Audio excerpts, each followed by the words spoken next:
Do you make decisions? Maybe do you make decisions under pressure? Do you have to solve problems? Probably all three of those things. This is the video for you. We're going to talk about crisis management, how to make decisions and solve problems under pressure. So without further ado, like you know me, if you don't know me, my name is Desi, owner, founder of Mayner Leadership. We help small business owner, operators, and leaders in the home service trades to build profitable championship teams. And let's talk about making decisions and solving problems under pressure. So I'm about to give you an absolutely amazing framework. It's been around for a long time, but I've taken that framework, I've put it to the test, and I have customized it to fit what you need. And it's called GRIT. And you probably see it right in here, but you got my big ugly face covering a couple of it. We're going to talk about all of it just for you. So 4 steps to solve any problem or make any decision. So the first one is GRIT.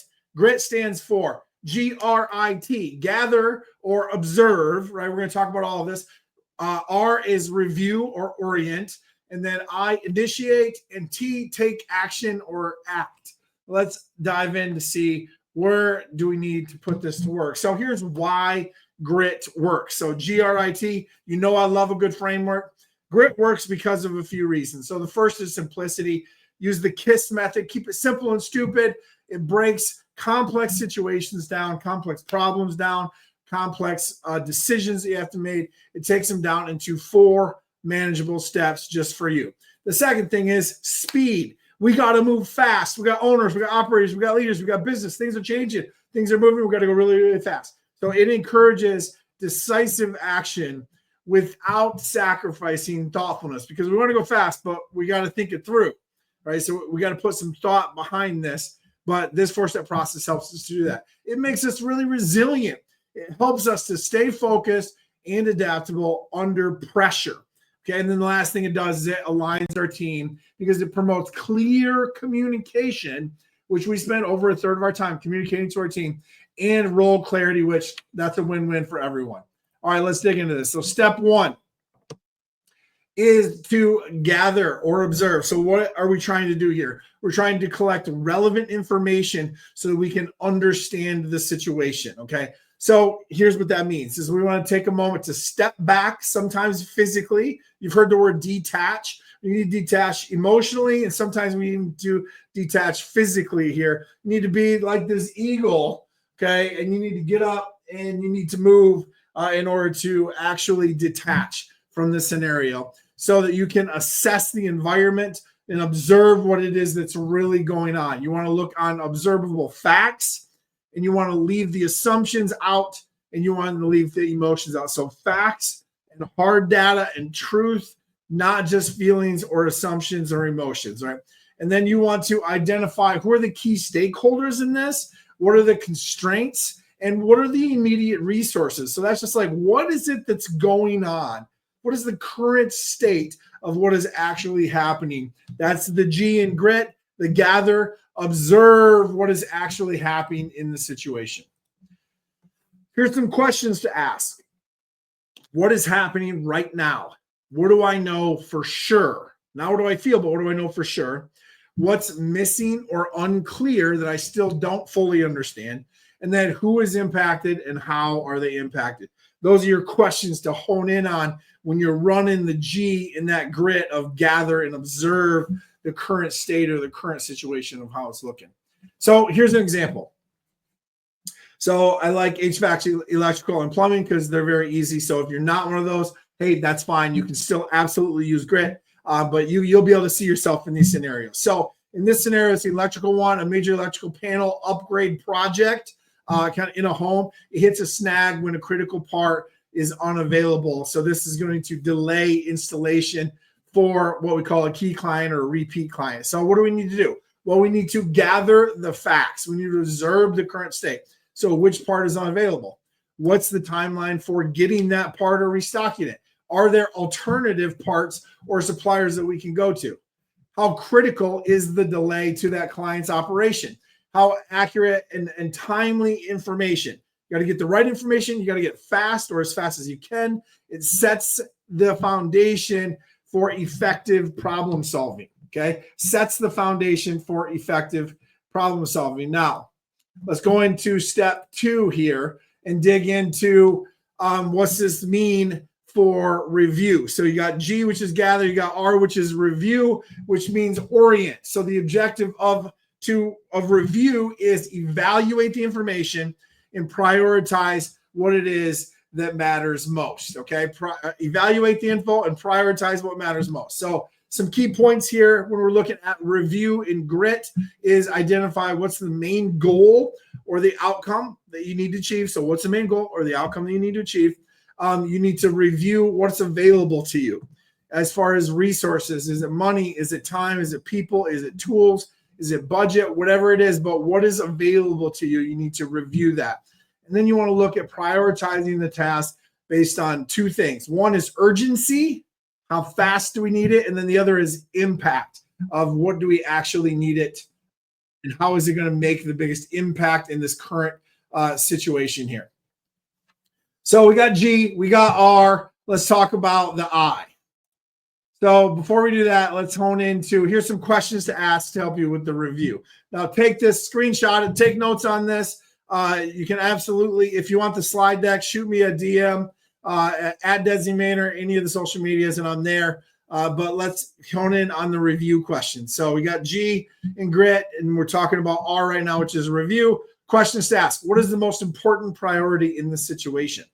Okay, here in a second, we're going to talk about an example, but here's some questions. What resources do I have at my disposal? What is available to me resource-wise? Tools, humans, money, all of the above. And then what are some potential risks or obstacles that we could run into? And then what is going to happen if I don't do anything and just keep it at its current state and just let the situation go from there?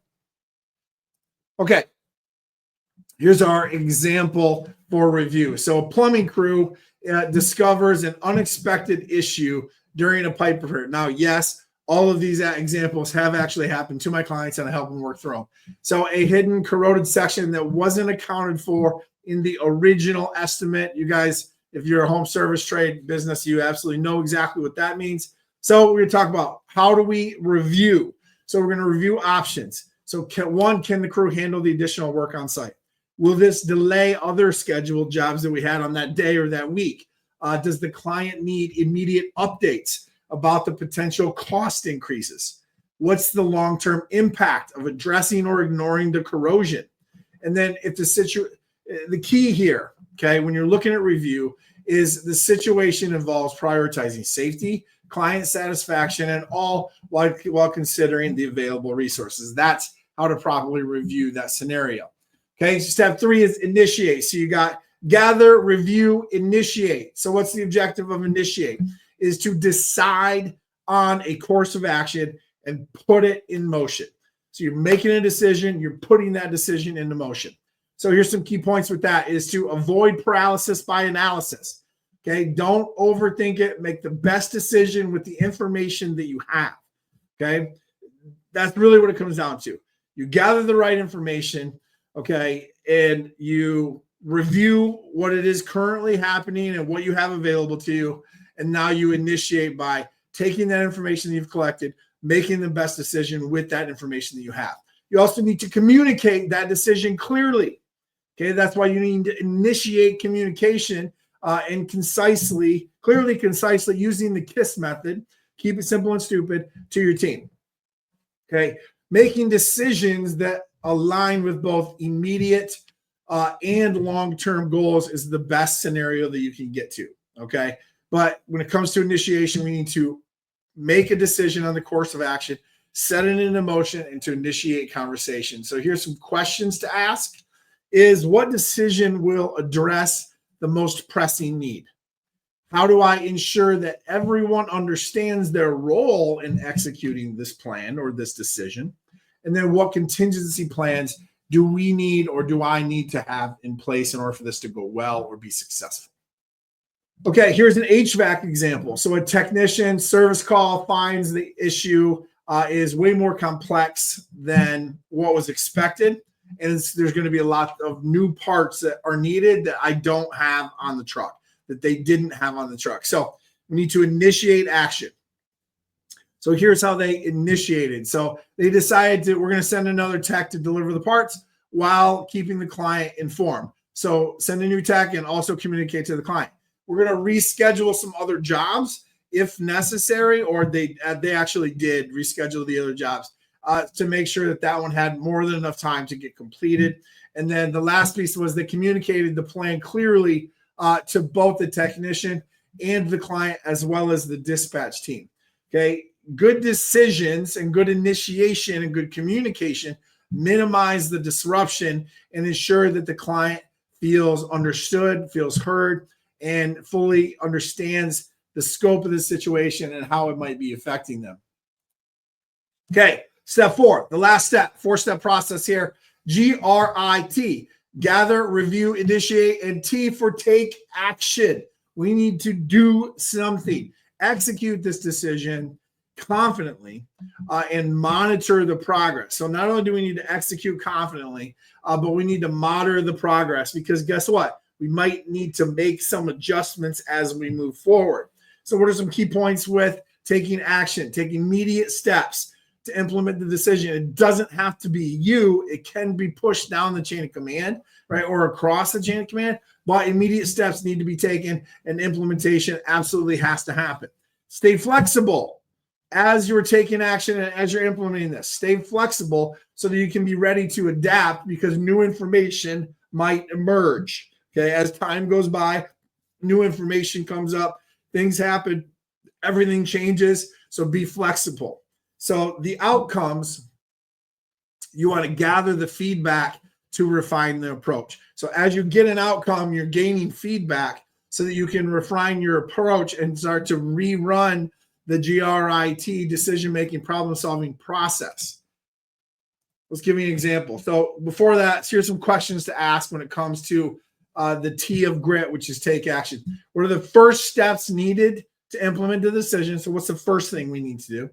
How are we going to know if it worked? How do we measure either success or progress or both? What does winning look like is how I like to ask that. And then what checkpoints can we put in place or can we set so that we can reassess and adjust if needed? Maybe every hour, every day, every lunch, at checkpoint A, B, and C of the project. Like, what is it that we need to have in place, and what checkpoints do we put so that we can reassess if needed? Here's an example of that. So during a busy summer, customer calls in, urgent air conditioning breakdown. Right? Another HVAC example, and your team is already fully booked for the day.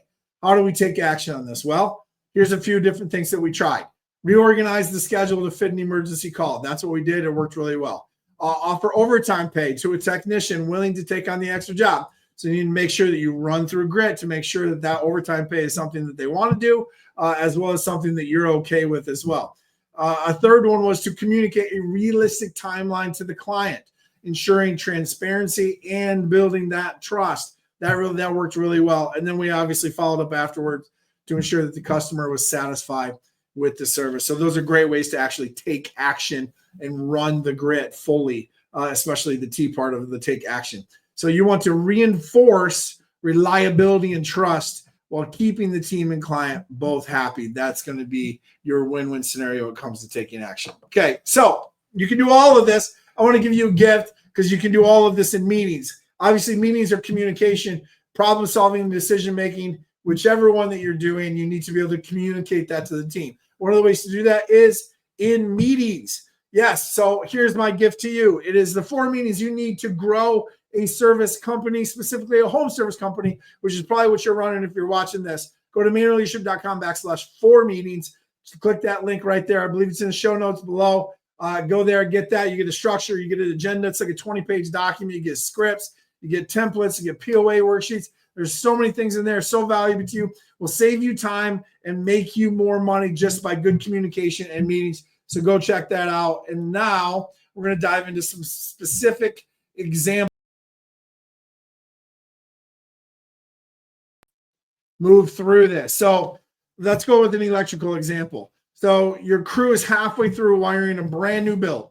And the site supervisor informs you that the walls will be closed earlier than expected. So it's cutting your timeline down by 2 days. So basically you have less time to complete what you thought you had 2 more days to do. So let's run through this GRIT. So G, confirm what the new timeline is and assess the remaining workload.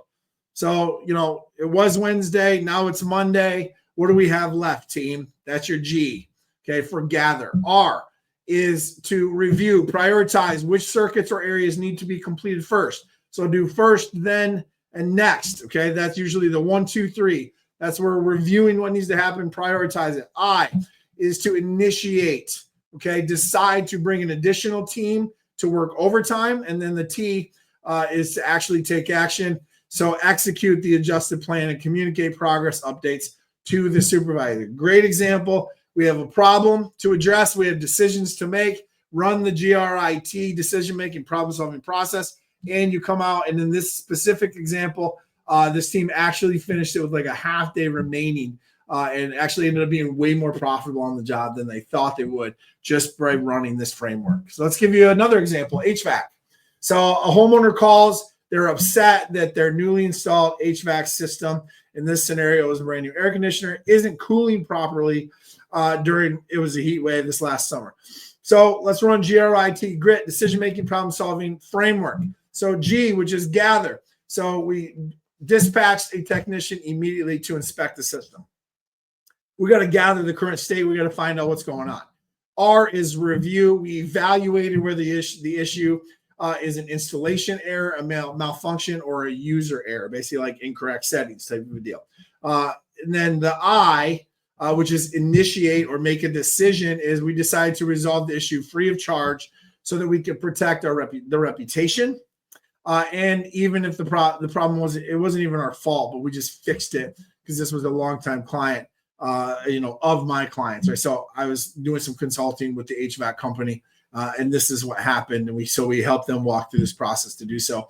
And then the T for take action in the grit process was to fix the issue, right? So we educated the homeowner on how to use the system again, and then we followed up with a courtesy call, I think it was 2 or 3 days later, to make sure that everything was working good. All right, let's give you one more example.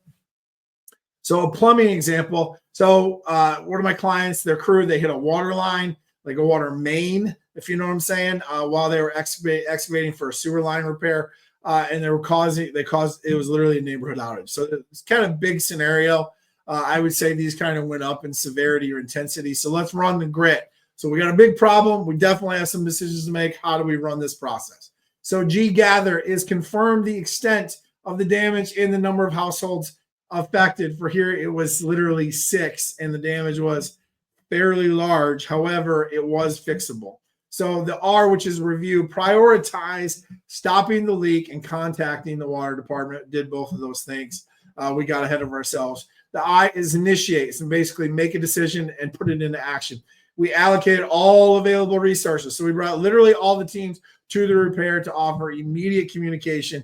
We had them knock on the doors and tell everyone immediately what was happening, give them a timeline. It ended up being and turned out really, really well. And then we executed the repair, which was T. We actually took action. They made the repair. They updated the residents, and we documented the incident so we didn't happen again. And we actually ran a debrief on this as well, because it was a big situation, that it was a problem and a mistake that we didn't want to happen again. So we ran that as well. All right, here's how to practice it. So here's your action plan. So scenario. So what I like to do is give either hypothetical, but honestly, real world are better. Go through past real world situations so that you and your team can apply the grit framework and just practice it. Hey, 2 years ago, this thing happened in the business. Let's walk through grit and see how we could have done it better. Or if it were to happen tomorrow, what we would do then. That's a great way to play those scenarios. You can also just assign specific roles and role play it out, like manager, client, technician, to give it more of an intense, high pressure decision-making type of feel or environment to it. And then run debriefs, post after action reviews. After you practice, make sure you debrief, discuss what worked, what didn't, and how to actually get better moving forward. So let's talk about why grit is so important for small businesses. So you're probably an owner, an operator, a leader of a small service business. And I would bet if you're anything like me or all of my clients, you're juggling multiple roles with limited resources. So here's what grit does. It gives you a clear, repeatable framework to reduce the overwhelm, the frustration, the stress, the anxiety. It helps to turn challenges into opportunities for learning and getting better, ensures that revenue isn't lost, or at least it's minimized in the chaos. And then it builds team alignment as well that is going to empower your staff to contribute to that profitability. So you want grit in your life to solve problems and make decisions, however big or small. So let's quantify this and talk about your bank account. So retention and referrals, 1 to 2 new customers annually, just by being really, really good and treating that one client really well. Lifetime value of a client HVAC, it's like $5,000 with replacements and annual maintenance. So one more of those would be $5,000 in revenue just by making good decisions and solving problems. Reducing mistakes and not having to go back and do rework. Plumbers, on average, look this up, $500 to $2,000 is an average rework cost. If you use grit and avoid just 3 mistakes, that might make you up to $6,000. Another thing, you can maximize your billable hours. So by preventing 10 hours a week of unproductive time at potentially up to $100 an hour, depending on how many people you have on that team, that could save $1,000 a month or up to $12,000 a year. You can also do upsell add-ons, selling add-ons like smart thermostats, for $300 or whatever it is during, even 1 in 10 service calls can generate $15,000 annually based on good problem solving and good decision making. And then obviously the most poignant one is crisis management, avoiding one major client loss due to mishandling a high stakes issue could preserve $10,000 to $50,000 in annual revenue. So I would say it would benefit you to run the grit process to make decisions and solve problems. You need to learn it. You need to teach it to your leaders. You need to teach it to your teams. And if you liked this video, take it, apply it, run with it, make more money, save more time, grow your team, grow your business, and come back to us and see us or share this with another member in the trench that's just like you, that's trying to grow their business and lead their business and operate their business. Go ahead and subscribe to the show. Hit that bell to notify you so every other week a new video pops up. If you have a comment or a question, throw it in there. Like, hey, this is great. Or, hey, I got a question about X, Y, and Z, maybe the I or the T or the G or the R. And then hit like if this helped you at all. We appreciate you. Stay powerful and keep moving forward.